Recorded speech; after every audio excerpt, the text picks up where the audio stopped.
Hey English 101 students, it's me, Mr. Gibson, your English teacher.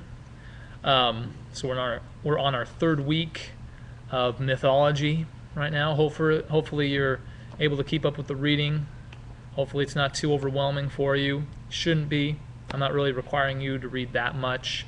And the quizzes will become shorter and shorter. 5 questions each quiz or each test. So hopefully it's manageable. I really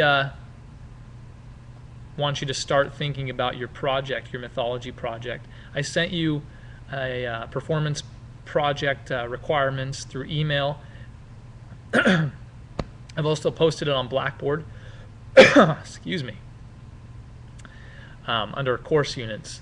So check that out. Really, it's an opportunity for you to take the content found in this book and to apply it using your talents. So to show me that you understand or what you understand from it by using your talents and your interests and things like that.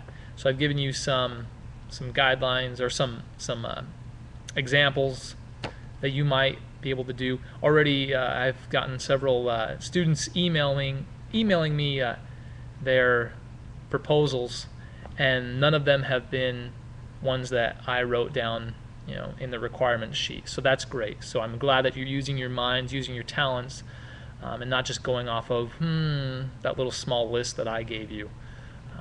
But use those requirements as a guideline for you, because all those things you need to be aware of. You need to be aware that you need to write a rationale, which is just a one-page write-up telling me why you chose to do what you did and how it reflects Greek mythology. So that's basically it. And those are due November 4th. So keep that in mind. Start working on it now. Have fun with it. Right? It's worth 60 points, whereas once again, your quizzes are only worth 10. So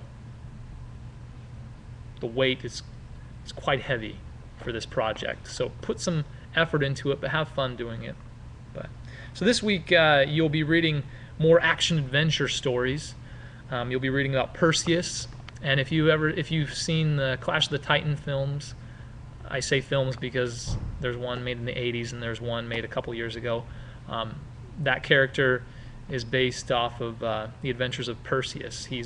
That guy's supposed to be Perseus, and so you'll read the true account of Perseus this week. Yes, he did cut off Medusa's head. Rock on, right? And I've included a video in there. It only shows 5 minutes of the video. It's actually I think about a 30-minute long video clip of Perseus and the Gorgons.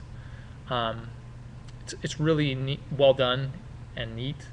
It's by Jim Henson, the Storyteller series. So I would recommend watching it, but to watch the full video, you need to actually click on the link below the video that I have embedded into Blackboard. So then you'll also be reading about Theseus. Theseus, he's famous for the fact that he was able to outsmart the Minotaur and make it through the maze. But there's a lot more to his story, and so you'll be reading about him this week.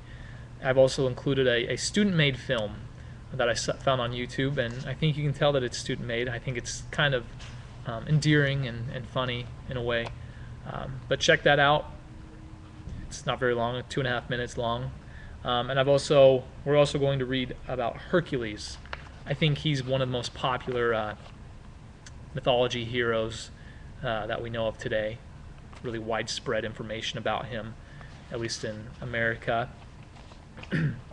So you'll be reading about Hercules, and I've included just a little song, a little snippet from the Disney film about Hercules, even though that film was loosely based on the actual story of Hercules. So check all those things out. Read the required chapters, take the required quizzes, and it should be a pretty good week. So please let me know if you have any questions about the mythology book, or any questions about the project that's coming up. Please let me know. That's what I'm here for, right? Have a great week 9. Bye. You can leave now, or at least get on with your work. Right? Sorry, I'm trying to find the mouse.